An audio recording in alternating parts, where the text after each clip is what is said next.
Montana is located in the western part of Montana. Population in the metropolitan area is approximately 60,000.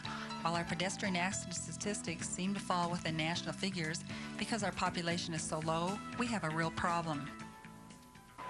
The City of Missoula is proud to present an oral report, and hopefully different than what you've seen before, a video report of our pedestrian demonstration project. The main thrust of the pedestrian demonstration project was to integrate a pedestrian program into our community's traffic safety program, which will guide future responses to problems and opportunities identified annually. This project consists of three elements: engineering, education, and enforcement. Specifically, updating the master sidewalk plan was a priority, and a student intern was involved. The research involved in preparing the criteria for completion of the master sidewalk plan for Missoula could best be gathered by working through a study area. The area we selected for analysis is bounded on the north by Mount, the west by Russell, on the east by Bancroft, and the south by South Avenue. All of these streets are main thoroughfares. Land use in the study area is primarily that of retail stores, encased by strip malls with food stores serving as anchors. Pockets of single-family and multifamily residences are also located within the study area. Several mid-sized professional buildings are located along the east boundary of the study area. While in most instances the residential areas are separated from the commercial areas by a service buffer, some places the residential units do abut commercial land uses. In addition, a senior citizens residential complex is located within the study boundary. This is a multiplex unit which generates many pedestrian walking trips within the neighborhood. The Missoula Manor also proved to be a valuable community contact. The pedestrian circulation problems in the area can be exemplified by the discontinuous system.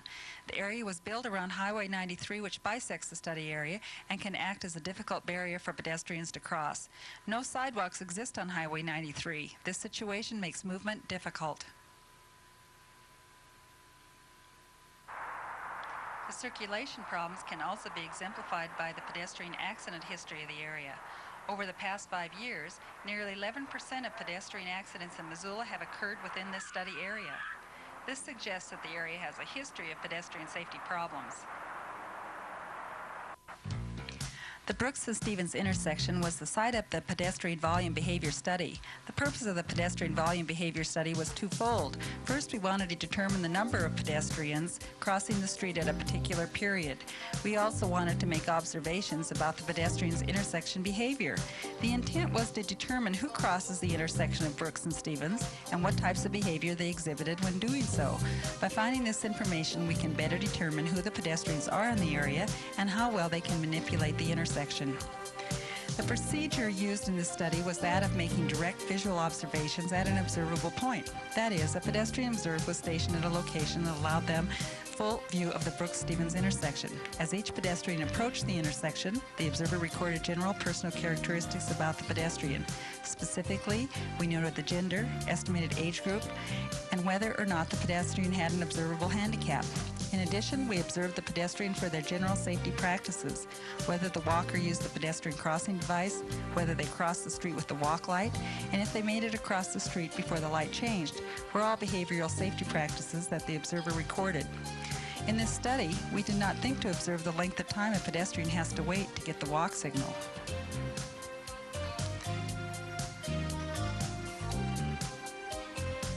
This man waited 1.15 minutes. Not everyone was as patient as this gentleman.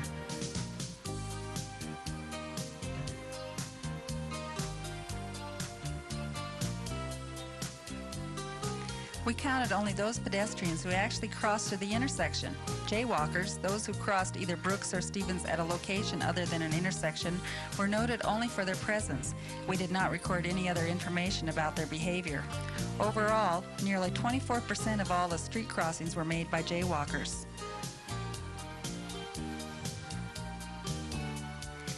More than 60% of the pedestrians crossing at the Brooks-Stevens intersection were adults, ages 18 to 40.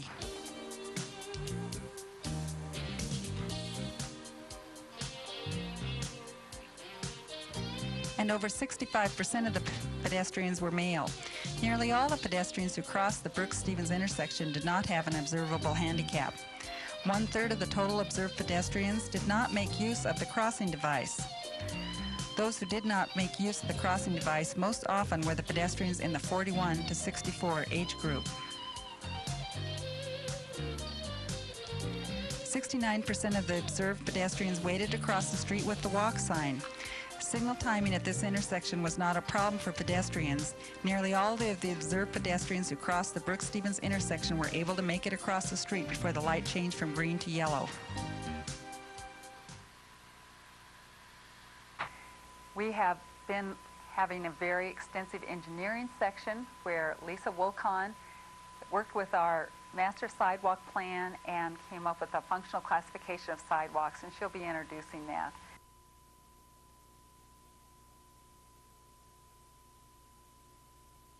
My name is Lisa Wolcon, and I was hired as the pedestrian intern for the pedestrian demonstration grant in Missoula, Montana. I am a graduate student in geography at the University of Montana, and I chose to do this project as part of a research project at school. I worked primarily with the engineering department at the City of Missoula. My responsibility was to come up with a method for completing the master sidewalk plan for the city. The best way we thought to do that would be to create a map where we could divide the city's sidewalks up into segments or categories. By dividing the city up into categories, we could better delimit which sidewalks were more frequently used by pedestrians. And this map represents those categories. We divided up the city into 4 categories based on the movement of pedestrians within the regions of the city.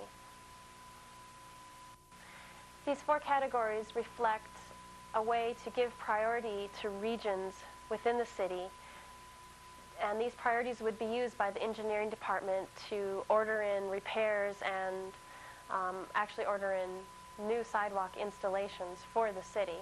Previously, the method for evaluating sidewalks was very haphazard. It was spur of the moment. It was much more subjective. By focusing in on the map, the engineering department can use the map to help them determine more objectively where to order in sidewalks. By using this map, the engineering department can quickly assess which area in the city has more pedestrians or more expected pedestrians than other areas. And they can use this to help them determine, well, where is it most important to have sidewalk repairs and sidewalk installations made. The way in which this map or model was created was through a twofold procedure. The first was to divide up the city into functional classification of sidewalks. That's represented by the 4 colors listed here. We decided that the most logical way to determine these classification zones was to look at the zoning currently in place in Missoula. We use the zoning as a foundation to look at which types of land use are represented along the sidewalks. Land use is a large factor in helping to determine the number of pedestrians expected flowing across a sidewalk area. Zone 1, which is the yellow color, is our highest classification category. Zone 1 contains schools, high amenity parks, and those areas which we feel would draw a lot of pedestrians. The second priority category is Zone 2, which is orange on the map. Orange represents more commercial areas, fast food restaurants, commercial strips, and specialty retailing stores. These are areas where we will expect numerous pedestrians to be walking on the sidewalks and using that area, those sidewalks, moving from store to store. In Zone 2, we have found that these areas lack sidewalks in Missoula. Zone 2 typically straddles a lot of the major road networks through Missoula, and some of these areas do not have any means for pedestrian movement at all. Zone 3, which is shown in the purple, contains those areas of low amenity parks and multifamily residential areas. These areas we would expect to have fewer pedestrian movement than in the higher classification categories. And finally, Zone 4, which is the green, is primarily residential areas. And this would have the fewest amount of pedestrian traffic. In addition to the functional classification of sidewalks in Missoula, all of the cities are being assessed based on their physical and safety conditions. This assessment is done on the ownership level. Representatives from the engineering department will be out inventorying all of the sidewalks in all of the zones in the city. The information which we'll collect on these sidewalks will be tabulated on inventory forms and submitted to the engineering department. Some of the criteria we will be looking for on these sidewalks is the safety factors of the sidewalk and the physical condition of the sidewalk. All of these variables are rated and given a numeric value. Let's go back to our study area to see how this criteria can be applied to the sidewalks that lead to the Brooks-Stevens intersection. We have sidewalks with curb in the study area, but a discontinuous system across the street. In the sidewalk inventory assessment, this would be classified no sidewalk with curb. Another type of sidewalk is a sidewalk without a curb.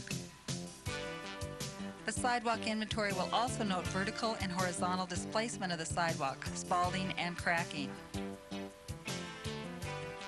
The inventory will also record the last type of sidewalk, which is actually no sidewalk and no curb.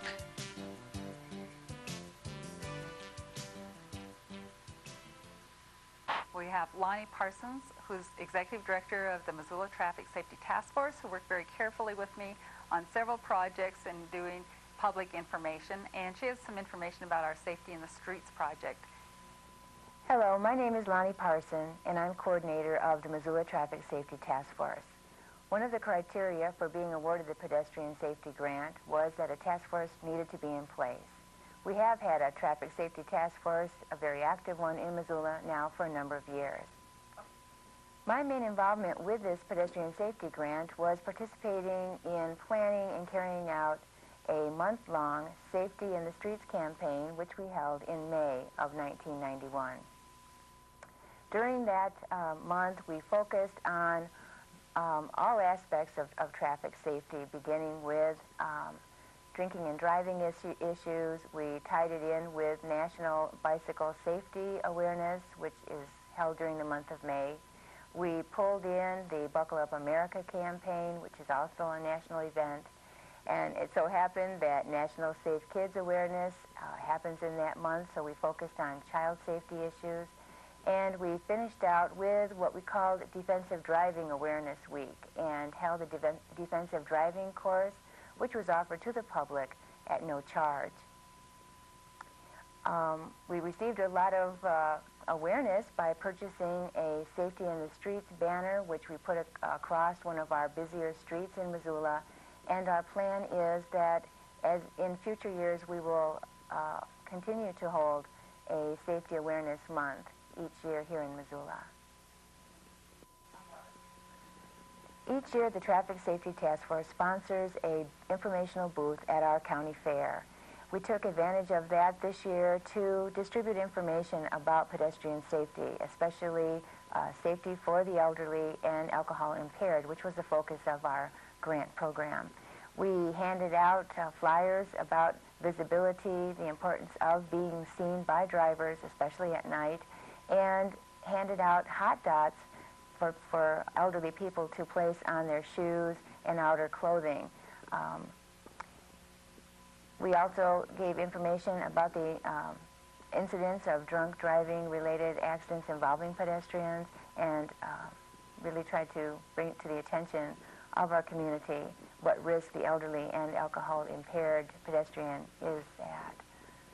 Bill Dicus of the Missoula Police Department is going to be able to share with us the enforcement segment of the grant, and how indeed we had some special enforcement that addressed pedestrian concerns.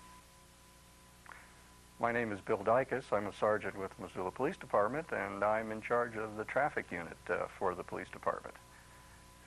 Recently, over the last few months, beginning last May, the police department participated in a pedestrian grant. It was largely an educational effort, although we did issue a number of citations, but we made 4 times as many contacts with the public, which was really the object of our portion of the grant. By that I mean last May, we, in conjunction with the university, began to work the crosswalks on Arthur Avenue. We were looking for vehicles that failed to yield to pedestrians, pedestrians that really failed to yield to vehicles, and we had 2 or 3 of those.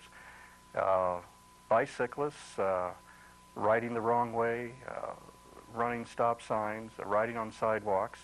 That was a pretty successful effort. I think we made well over 100 contacts, and I'll bet we issued 45 or 50 citations. We gave this another try in October. We concentrated generally in the same area with just about the same result. Now, this past week in December, our focus was downtown. We had officers walking, largely an educational effort. We stopped and visited with a number of pedestrians who were jaywalking, crossing against the light, bicyclists riding on sidewalks. So generally it was the same effort, and I would say the totals are probably well over 200 contacts with probably close to 70 or 80 citations. Research has shown that sidewalks help reduce pedestrian accidents. They provide a separate space for pedestrians with a physical and psychological separation from vehicles. Maintaining and installing sidewalks is an important and useful engineering technique for increasing pedestrian safety. When coupled with public education, targeting the at-risk population, the elderly, and adding support from local law enforcement with a commitment to maintaining pedestrian rights, our community and other communities can be effective in reducing pedestrian risks, deaths, and injuries.